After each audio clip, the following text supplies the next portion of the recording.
விவசாயிகளுக்கு வந்து பலன் தரக்கூடிய விஷயங்களை பேசணும், விவசாயிகளுக்கு உறுதுணையா இருக்கணும். நீங்க இப்ப தெரியாம போய் மருந்து கடையில போய் கேக்குறீங்க, இப்போ இதுக்கு அடுத்து இலை சுருட்டுக்குள்ள குருத்து பூச்சிங்கிறது ஒரு 25 நாள்ல இருந்து அட்டாக் பண்ணுன்னு வச்சுக்கோங்களேன். ஆனா இலை சுருட்டுக்குள்ள இருக்கா, குருத்து பூச்சி இருக்கா, இலை பழுப்பு இருக்கா, இலை கருகள் இருக்கா, இலை புள்ளி நோய் இருக்கா அப்படிங்கறத நீங்க தெரிஞ்சுக்கிட்டு போய் கேட்டா தான் உங்களுக்கு யூஸ்ஃபுல்லா இருக்கும்.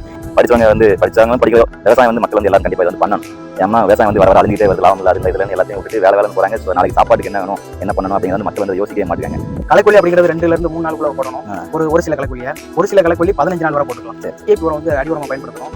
வேர் வளர்ச்சி அதிகமா இருக்கணும், அதிக தூர் பிடிக்கணும் அப்படின்னா ஒரு சில வேர் வளர்ச்சிக்கு உண்டான உரங்களை சேர்த்துக்கலாம். அப்படிங்கிறது மைக்ரோ சூப்பர்னு சொல்லிட்டு ஒரு உரம் இருக்கு. அது இப்போ நம்ம மெடிக்கலுக்கு நாங்கள் போகணும் வச்சுக்கோங்களேன். மெடிக்கல் போனால் இப்போ எனக்கு காய்ச்சல், தலைவலி, கரும்பு சிக்கப் நம்ம மாட்டு கொடுக்கலாம். நம்ம அதன் தலைவலிக்கு நம்ம பயன்படுத்தலாம். அடுத்த நடவடிக்கை என்னன்னே தெரியாம வந்து விவசாயத்தில் வந்து கால் வச்சிருக்கீங்க இல்லையா? அது நம்ம கத்துக்கிறது தானே எல்லாமே. விவசாயம் பண்ணக்கூடியவங்க அதை படிச்சுட்டு சென்னையில வேலை பார்த்து அதுக்கப்புறம் வந்து விவசாயம் பண்ணுவாங்க. அதனால உங்களுக்கு வந்து யூஸ்ஃபுல்லா இருக்கணும். இலை சுட்டு புல்லுனா எப்படி இருக்கும், குருத்து பூச்சினா எப்படி இருக்கணும் அப்படிங்கறத சொல்றதுக்காண்டி தான் உங்களுக்கு இந்த வீடியோவை நம்ம எடுத்தோம்.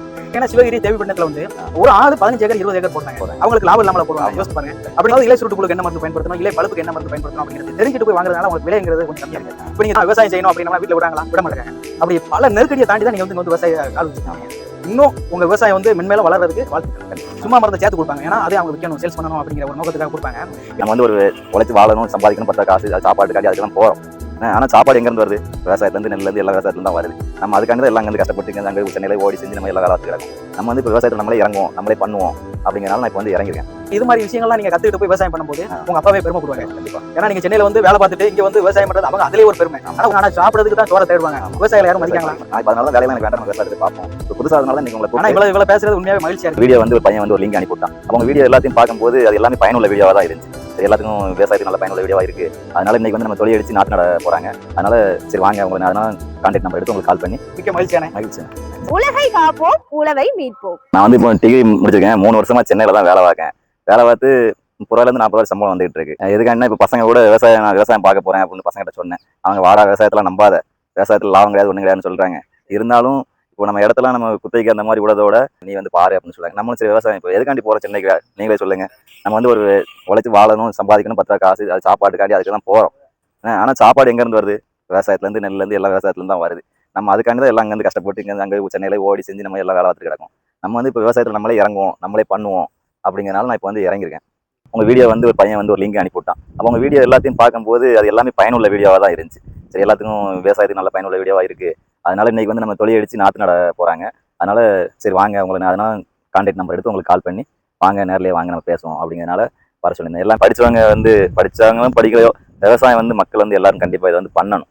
ஏன்னா விவசாயம் வந்து வர அழிஞ்சிக்கிட்டே வருது, லாபம் இல்லை, அது இல்லை, இதுலன்னு எல்லாத்தையும் விட்டுட்டு வேலைன்னு போகிறாங்க. நாளைக்கு சாப்பாட்டுக்கு என்ன வேணும், என்ன பண்ணணும் அப்படிங்கிறத வந்து மக்கள் வந்து அதை யோசிக்கவே மாட்டுக்காங்க. இப்போ இந்த வீடியோ எடுத்து போட்டோம்னா என்ன மாதிரி படித்த இளைஞர்கள் வந்து ஒரு 4 பேர் வருவாங்க. அப்படிங்கிறனால தான் உங்களை வந்து இப்போ வர சொல்லி இப்போ போடலாம், வீடியோவாக எடுத்து போடலாம் அப்படிங்கிறது தான். இப்போ நீங்க வந்து படிச்சுட்டு விவசாயம் பண்றேன்னு சொல்றீங்க. ஆமாம். அதாவது என்ன உரம் போடணும், எத்தனை நாள்ல நடணும் அப்படிங்கிறது A to Z உங்களுக்கு தெரியுமா இல்ல எப்படி? இல்ல நான் இப்போ வந்து சென்னையில இருந்து படிச்சுட்டு வேலை பார்த்து சென்னையில வேலை பார்த்துட்டு இருந்தேன். சரி இப்போ நான் வந்திருக்கேன். இப்போ இன்னைக்கு நாற்று நட்டுருக்காங்க. ஒவ்வொன்றுக்கும் அடுத்த நடவடிக்கை என்னன்னே தெரியாம வந்து விவசாயத்துல வந்து கால் வச்சிருக்கீங்க இல்லையா? அது நம்ம கத்துக்கிறது தானே எல்லாமே. நிச்சயமா. சரி, இப்ப நட்டுட்டு போயிட்டாங்க. எத்தனை நாள்ல களைக்கொல்லி போடணும் அப்படிங்கிறது ஏதாவது? களைக்கொல்லி வந்து இப்போ 7 நாள் அப்ப போடணும்னு சொல்லியிருந்தாங்க. சரி, அது என்னன்னு அப்பாட்ட ஒவ்வொன்றா எடுத்து நம்ம கேட்டு, அப்போ பெரிய ஆளுக்கு நம்ம என்ன சொல்றாங்க, நம்ம இப்பதானே வரோம், நம்ம வயசுக்கு, நம்ம இப்போ இந்த வயசுக்கு இப்பதான் வந்து உள்ள இறங்குதான். அப்பா பெரிய ஆள்கிட்ட கேட்டு ஒவ்வொன்றா கத்துக்கிட்டு நம்ம ப்ராப்பரா நம்ம ஃபர்ஸ்ட்ல உள்ள இருந்து இறங்கிக்க வேண்டியதான். அதாவதுண்ணே முன்னாடி வந்து உரம் அப்படிங்கிறது வந்து மண்ணுலயும் கலந்து தூக்கிட்டு இருந்தாங்க. அடுத்து உரத்து மூலமும் களைக்கொல்லியை வந்து தூக்கிட்டு இருந்தாங்க. இப்போ புதுசா அறிமுகப்படுத்துனது வந்து எப்படின்னா, இப்படி தண்ணி இப்போ பாத்தீங்க கட்டி போட்டிருக்கீங்களா? ஒரு முக்குல தண்ணியில அந்த மருந்து வந்து பிதுக்கி விட்டோம்னு வச்சுக்கோங்க, ஓவரால் ஃபீல்டுக்கும் போயிடும். அப்படியுமே களையை கண்ட்ரோல் பண்ணி கொடுத்துரும். இலக்கலை பிளஸ் புல்களை கோர இந்த 3மே கண்ட்ரோல் பண்ணி கொடுத்துரும். இன்னொன்னு நீங்க முன்னாடி அந்த 15 நாளுக்குள்ள கட்டி போட்டு நெல் நாத்து நடுதியை பத்தியெல்லாம் அதுலயும் நீங்க மருந்து அடிக்கலாம். இன்னொன்னு இப்படி போட்டாலுமே அந்த இதுல கண்ட்ரோல் கிடைச்சிடும். இது தொழில் அடிக்கும் போதே உரம் போட்டு அடிப்பாங்க மண்ணு. நம்ம அதெல்லாம் எதுவும் பண்ணல. இதுக்கப்புறம் தான் அதான் அப்ப நீங்க என்ன பண்ணணும்னா டிஏபி உரம் வந்து அடி உரமா பயன்படுத்தணும். வேர் வளர்ச்சி அதிகமா இருக்கணும், அதிக தூர் பிடிக்கணும் அப்படின்னா ஒரு சில வேர் வளர்ச்சிக்கு உண்டான உரங்களை சேர்த்துக்கலாம். அப்படிங்கிறது மைக்ரோ சூப்பர்னு சொல்லிட்டு ஒரு உரம் இருக்கு. அது என்ன செய்யணும்னா தூர் அதிகமாக கட்டும். தூர் அதிகமாக கட்டினதுனால அதிக மேனி எடுக்கும். கண்டிப்பா. இப்போ நீங்க ஒன்னு சொல்றீங்க, வீட்டுல பெரிய ஆள் ஒன்னு சொல்லுவாங்க, நாங்க ஒன்னா கத்துக்குவோம். இல்ல நான் அதுக்கு உங்களுக்கு சொல்றேன், இப்படி எல்லாம் கரெக்டா பராமரிச்சுட்டு வந்தீங்கன்னா கொஞ்சம் யூஸ்ஃபுல்லா இருக்கும். அதுக்கப்புறம் என்ன செய்யணும்னா, இப்போ நீங்க டிஏபியும் மைக்ரோ சூப்பரும் சேர்ந்து போட்டீங்க, உரம் போட்டு தான் நடணும். இல்லைன்னா 15 நாளுக்கு உள்ள, அதாவது 12ல இருந்து அந்த 15 நாளுக்குள்ள. களைக்கொல்லி அப்படிங்கிறது 2ல இருந்து 3 நாளுக்குள்ள போடணும். ஒரு சில களைக்கொல்லி 15 நாள் வரை போட்டுக்கலாம். சரி. அதாவது அந்த களைக்கொல்லி அப்படிங்கிறது பைசோசல்பிரானும் பிரிட்டிலா குளோரும் அப்படிங்கிற 2 கெமிக்கல் இருக்கு. அது என்ன செய்யணும்னா அந்த 3 களையுமே கேட்டுக்கும்.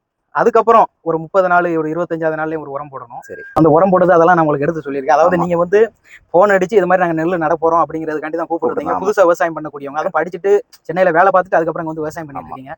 அதனால உங்களுக்கு வந்து யூஸ்ஃபுல்லா இருக்கணும். கண்டிப்பா. இலை சுருட்டு புழுனா எப்படி இருக்கும், குருத்து பூச்சினா எப்படி இருக்கணும் அப்படிங்கறத சொல்றதுக்காண்டி தான் நான் உங்களுக்கு இந்த வீடியோவை நம்ம எடுக்கிறோம். இப்போ நீங்க வந்து இவ்வளவு மருந்து சொல்றீங்க. ஆமா. நம்ம இது இப்போ நம்ம ஒரு மெடிக்கலுக்கு நாங்க போறோம்னு வச்சுக்கோங்களேன். சரி. மெடிக்கல் போனோம் இப்போ எனக்கு காய்ச்சல், தலைவலி, தடும்புடிச்சு அப்படின்னு நம்ம ஒரு மாத்திரை தான் அவன் கொடுக்கான். நம்ம அதை தலைவலிக்கோ இல்லை நம்ம பயன்படுத்தி போடுவோம். இப்போ விவசாயம்னு பார்க்கும்போது இப்போ நாற்றுக்கு களைக்கொல்லி மருந்து, இப்போ உளுந்துக்கு பூச்சி வச்சுக்கு அதுக்கு ஒரு மருந்து கேட்கும்போது அவங்க என்ன மருந்து கொடுக்காங்களோ அதை நீங்க வாங்கிட்டு வந்து பயன்படுத்தணும். அதுக்கும் நம்ம வீடியோ நீங்க பார்த்துருந்தா தெரிஞ்சிருக்கும். அதை அப்படி கேட்காதீங்கன்னு தான் நம்ம சேனல் ஆரம்பிச்சது இதுக்காக தான் ஆரம்பிக்கிறோம். அதாவது விவசாயிகளுக்கு வந்து பலன் தரக்கூடிய விஷயங்களை பேசணும், விவசாயிகளுக்கு உறுதுணையா இருக்கணும். நீங்க இப்ப தெரியாம போய் இப்ப மருந்து கடையில போய் கேக்குறீங்க. இப்போ இதுக்கு அடுத்து இலை சுருட்டு புழு குருத்து பூச்சிங்கிறது ஒரு 25வது நாள்ல இருந்து அட்டாக் பண்ணுதுன்னு வச்சுக்கோங்களேன்.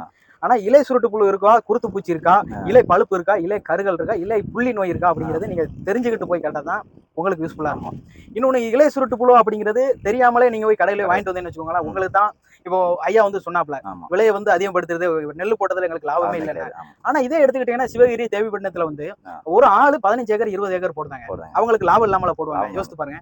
அப்படிங்கப்ப அவங்க வந்து தெரியுது என்ன மருந்து அடிக்கணும். அவங்களும் போய் கடையில போய் கேட்கத்தான் செய்வாங்க. அதாவது இலை சுருட்டு புழுக்கு என்ன மருந்து பயன்படுத்தணும், இலை பழுப்புக்கு என்ன மருந்து பயன்படுத்தணும் அப்படிங்கிறது தெரிஞ்சுட்டு போய் வாங்குறதுனால உங்களுக்கு விலைங்கிறது கொஞ்சம் கம்மியா இருக்கு. இப்ப நீங்க தெரியாம போய் கேட்கறதுனால, இப்போ மருந்து கடையில போய் நீங்க தெரியாம கேட்கறதுனால அவங்க ஒரு 4 மருந்து 5 மருந்து கொடுத்தாலும் உங்களுக்கு தெரியுமா? ஒரு மருந்து வாங்குற இடத்துல வந்து 3 மருந்து வாங்குறீங்க பாத்தீங்களா? அதுல வந்து உங்களுக்கு இதுல மட்டும் இல்ல எல்லா விவசாயத்திலயுமே இப்படித்தான் அடி வாங்கிட்டு இருக்கோம் விவசாயிகள். இன்னொன்னு விவசாயம் செய்யணும் அப்படின்னு படிச்ச இளைஞர்கள் வராங்கன்னா அப்படின்னா ரொம்ப ரொம்ப கம்மியா இருக்கு இல்லையா? இப்ப சென்னையில நீங்க சென்னையில இருந்திருக்கீங்க. சென்னையில எல்லாம் பாத்தீங்கன்னா ஃபுல் ஐடில வேலை வைப்பாங்க. ஆனா சாப்பிடறதுக்கு தான் சோறை தேடுவாங்க. விவசாயிகளை யாரும் மதிக்காங்களா? நான் இப்ப அதனாலதான் வேலையெல்லாம் எனக்கு வேண்டாம், நம்ம விவசாயத்தை போய் பார்ப்போம். இப்ப புதுசா இருந்தனால இன்னைக்கு உங்களை ஆனா இவ்வளவு பேசுறது உண்மையாவே மகிழ்ச்சியா இருக்கு. விவசாயம் புதுசா படிச்ச இளைஞர்கள் வர்றது அதனாலதான் இன்னைக்கு இப்போ நான் புதுசா வந்து பண்ணனால உங்களை வர வச்சு உன்னி நம்ம விவசாயத்தை பத்தி நிறைய தெரிஞ்சுக்கலாம். உங்களை இன்னைக்கு அதனாலதான் கூப்பிட்டு என்னென்ன இருக்கு எப்படி நம்ம பண்ணலாம் அப்படிங்கறதுனால உங்களை வந்து விவசாயிகளுக்கு உதவி செய்யணும் தான் நம்ம சேனலை ஆரம்பிக்கிறோம். விவசாயிகளுக்கு என்ன கஷ்டப்படுறாங்க, அவங்களை எப்படி கொண்டு வரணும், என்ன களைக்கொல்லி பயன்படுத்தணும், என்ன உரம் பயன்படுத்தணும். அதாவது நான் சொல்றேன், வேருக்கு வந்து அதிக வேர் அடிக்கணும், அதிக தூர் கட்டணும், அதிக மேனி எடுக்கணும்னு உரம் அப்படிங்கிறது நீங்க ஒரு டைம் போட்டீங்கன்னா அதுக்கப்புறம் ரிசல்ட்டை பார்த்துட்டு போன வருஷம் போட்டதுக்கும் இந்த வருஷம் நீங்க போன வருஷம் அப்பா போட்டுதான்னு சொல்றீங்க.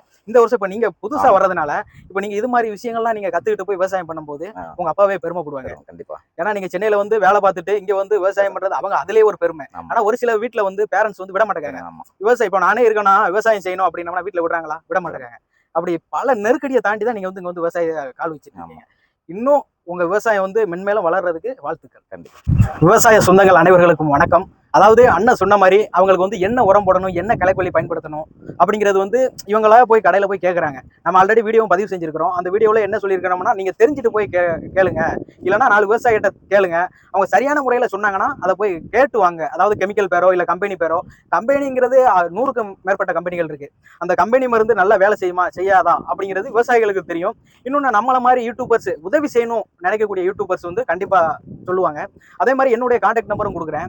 இந்த கிராப் மட்டும் இல்ல, நெல்லு மட்டும் இல்ல, எல்லா கிராப்புக்குமே நம்ம வீடியோவும் பதிவு செய்ய இருக்கிறோம். முழுமையான தகவல், என்ன உரம் போடணும், என்ன களைக்கொல்லி பயன்படுத்தணும் அப்படிங்கிற எல்லா தகவலும் கொடுக்க இருக்கிறோம். அதே மாதிரி இப்ப அண்ணன் கேட்டதுனால தான் இங்க வந்து நம்ம டைரக்டா வீடியோலயும் சொல்லியிருந்தோம், நேரா ஃபீல்டுல வந்து பார்த்து சொல்லுறோம்னு. அதே மாதிரி சொல்லியிருக்கு. மிக்க மகிழ்ச்சியான மகிழ்ச்சியா. தேங்க்யூ.